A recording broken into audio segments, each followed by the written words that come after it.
Many years ago, we were doing field work in the vicinity of the Quaker colony at Monteverde. And one of the young men there told us about having seen a bright gold or orange amphibian, frog, or toad up on a high ridge behind Monteverde. We climbed up to that ridge in a driving rainstorm one night and came upon a mass breeding population of the golden toad. There were literally hundreds of them scattered through the forest. We also found another toad that was black with bright red spots. And of course we thought it was another species, but it turned out that was the female. 1978, the population seemed to have gone down, and within 2 or 3 years there were no more.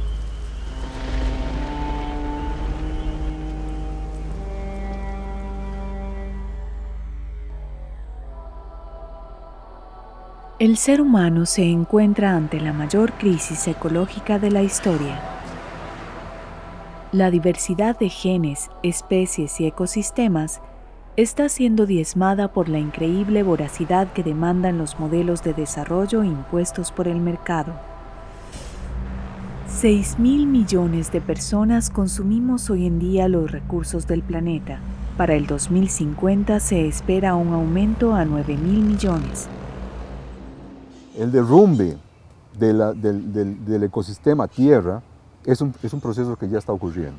Ha sido demostrado por el panel intergubernamental de cambio climático. Cada vez nos están diciendo, vamos a llegar a una temperatura tal, esto va más rápido de lo que pensamos. Estamos obligados a cambiar todo. El reino natural vive una lucha constante frente a la presión de la sociedad moderna por más espacio y recursos. A pesar de su gran resistencia, todo indica que la Tierra está perdiendo.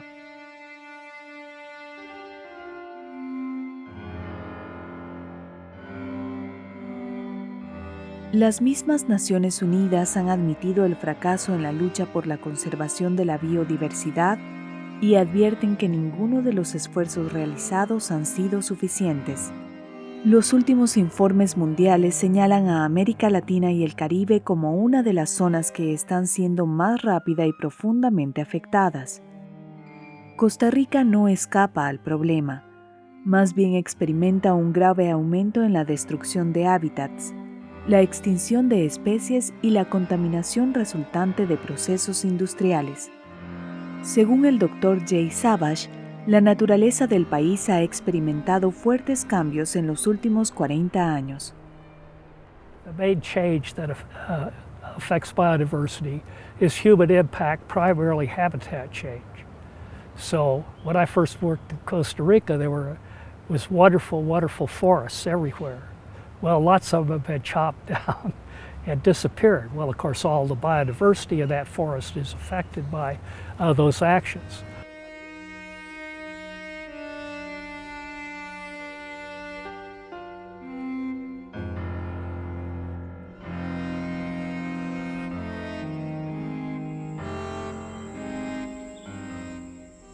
La vida en la Tierra es posible gracias a un complejo sistema de interdependencia, por lo que la pérdida de cualquier elemento de la biodiversidad genera un efecto dominó que termina afectando todos los demás eslabones de la cadena, incluyendo a la especie humana. La gravedad de la pérdida a la que nos enfrentamos ha empezado a tocar la vida de las personas, recordándonos nuestro lugar dentro del frágil equilibrio natural.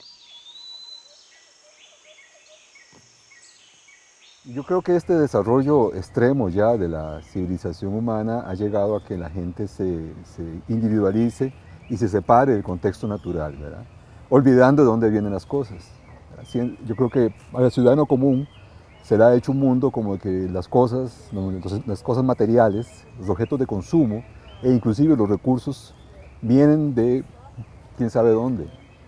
Y se olvida de que muchas veces detrás del consumo, detrás de los objetos que utilizamos en el día a día, existe la naturaleza y la biodiversidad que los posibilita. Entonces ese es un problema que hemos llegado, ese divorcio entre la vida cotidiana de las personas y la necesidad, la realidad que hay, que todavía somos y seremos por siempre dependientes de las riquezas naturales. La realidad es que la vida como la conocemos no sería posible sin la naturaleza, lo cual nos lleva frente a un grave dilema: frenar la pérdida y el daño a la biodiversidad para asegurar nuestra propia existencia, o continuar con los modelos de desarrollo impuestos por los intereses comerciales predominantes. En la actualidad tenemos un modelo de desarrollo muy depredador y que entonces erosiona la biodiversidad. Tenemos un modelo en donde lo importante es homogeneizar, exactamente lo contrario que nos marca la biodiversidad. Esta orientación de desarrollo va en dos sentidos, ¿verdad? Favorecer las inversiones, las mega inversiones, como si fuera el paradigma del desarrollo, ¿verdad? En vez de una distribución más equitativa de la riqueza, esta filosofía piensa que tiene que haber una concentración de la riqueza para que la sociedad sea eficiente. Y esa concentración de riqueza en pocas manos lleva a mega inversiones de gran impacto, ¿verdad?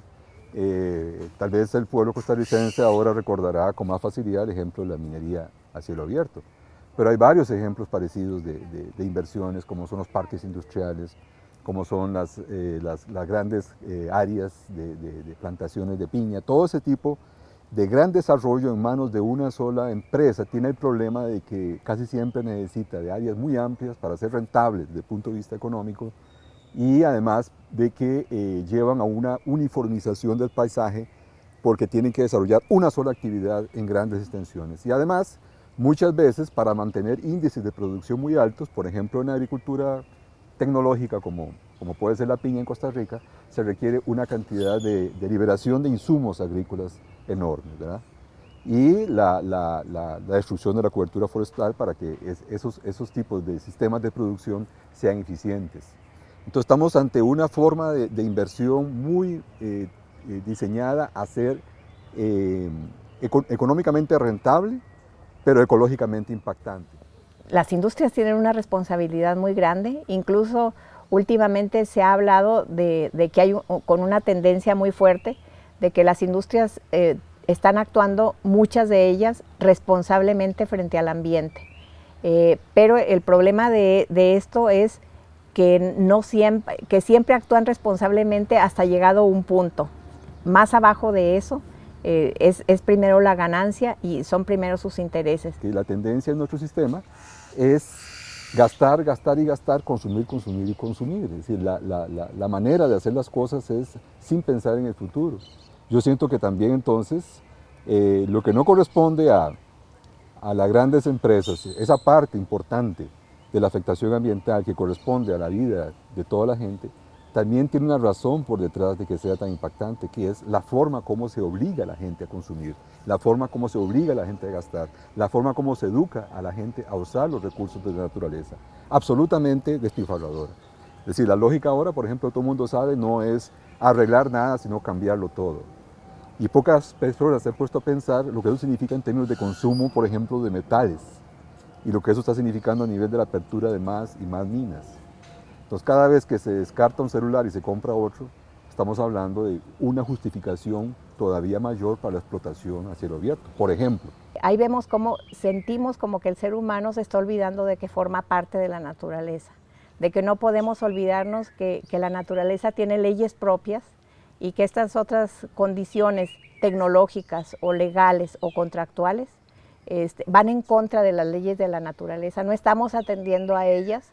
Y bueno, estamos terminando con esa diversidad biológica tan importante, en especial para los países tropicales como el nuestro, que es en donde mayor biodiversidad hay del mundo, ¿verdad?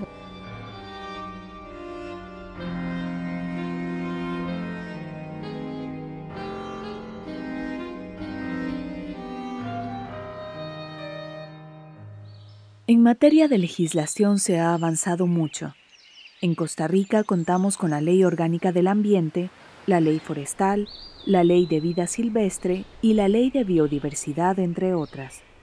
El problema está en hacer cumplir las leyes, cuando además las acciones de los gobiernos parecen responder únicamente a los intereses comerciales.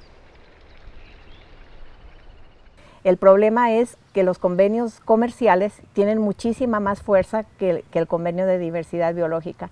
Hay personas que dicen que el convenio surgió sin dientes y en cambio los convenios comerciales tienen unos dientes grandísimos, ¿verdad? Cuando alguien no cumple, inmediatamente atacan y nos llevan a tribunales internacionales. En cambio, quien no cumple con la ley de biodiversidad, con el convenio de diversidad biológica y su hijita, la ley de biodiversidad, nada pasa. Para la conservación de la biodiversidad, cada especie, cada ecosistema, cada metro cuadrado cuenta. Nunca será igual reforestar un bosque que conservarlo en su estado original. El simple cambio en el uso del suelo genera tantas afectaciones en el ecosistema que es difícil asegurar su supervivencia. En el mar, Costa Rica es 10 veces más extenso que en su área terrestre. Sin embargo, solo el 0,01% se encuentra protegido. De hecho, en toda la región caribeña, el 30% de los arrecifes coralinos ha sido exterminado o está en serio riesgo, y se estima que entre los próximos 10 y 30 años se perderá otro 20% más. El informe del Estado de la Nación del 2009 señala claramente que la huella ecológica de los costarricenses ha sobrepasado la capacidad del país en un 12%. Esto significa que el territorio del país ya no es suficiente para satisfacer la demanda de recursos y absorber los residuos y emisiones de carbono que estamos produciendo. El impacto de las prácticas agroindustriales en la cobertura forestal, el crecimiento urbano sin planificación y un gran aumento en los patrones de consumo figuran como las principales causas. Ante este escenario, solo hay una posible respuesta que nos permita frenar o al menos disminuir este peligroso deterioro. La idea es pasar a una economía ecológica. La idea es pasar a un cambio total en la filosofía de la construcción de la economía y del desarrollo social. Comenzar a establecer una política tributaria muy fuerte que beneficie inversiones ecológicamente y que penalice la liberación de contaminantes y el uso irracional de los recursos naturales. Por ejemplo, meter un impuesto a las botellas de plástico, de agua y todo eso. Hace pocos días vimos una campaña de recolección de botellas en el río Irilla y la prensa haciéndole mucha propaganda a eso, lo cual está bien, pero era una campaña financiada por la Coca-Cola. En parte, la gente andaba con la camiseta de esa empresa y todo, la misma que produce a poco costo y con total irresponsabilidad millones de toneladas de plástico. Desde un punto de vista de una economía ecológica, eso no podría ser. Es decir, habría que volver al consumo de materiales reciclables, pero también habría que consumir menos. El individuo como persona, ya no en grupo, tiene un papel que jugar como consumidor. Yo creo que en muchos casos sabemos bien que el no comprar, que el boicot a ciertos artículos ha sido importantísimo, porque precisamente un producto no cumple con su ciclo hasta que se consume.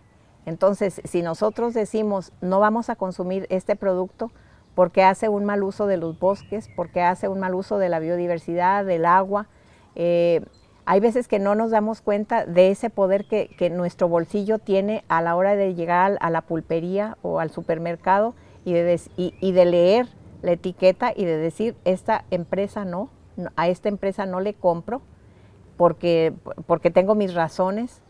Y esa sumatoria de voluntades pueden lograr mucho, muchísimo. Consumir menos, reciclar. Esas son acciones individuales que me parece que son importantes tenerlas. Al final es una combinación de acciones individuales intentando disminuir la huella ecológica individual y de acciones sociales, que tenemos que participar dentro de las decisiones colectivas que hacen que estas políticas se mantengan o no gobernando en el país. Yo creo que sumando voluntades se llegan a hacer ríos como las gotas de agua. Yo creo que esa parte es la que nos debe como ayudar, no sentirnos a veces como ¿qué puedo hacer yo? Y si yo consumo este tipo de productos, ¿qué más da?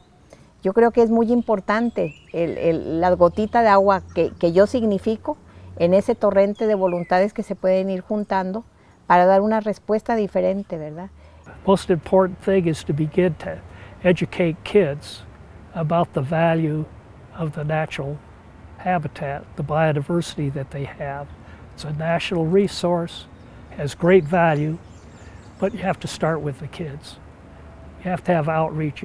Yes, there are many adults that are now perfectly aware of the problems and have commitments of various kinds to protecting biodiversity and natural habitats. But if you want the bulk of the people to be behind that, you've got to begin talking about an ethic that relates to not just preservation, but conservation, and that this is an important thing in the policy of the country. La naturaleza ha mostrado un poder de lo que se llama resiliencia, su capacidad de volver a su estado original que nos sorprende a veces. Como a veces inclusive pueden desarrollarse bosques sobre áreas que uno no imaginaba que iba a crecer nada. Creo que vamos a transformar la vida sobre el planeta, pero no necesariamente vamos a extinguirla.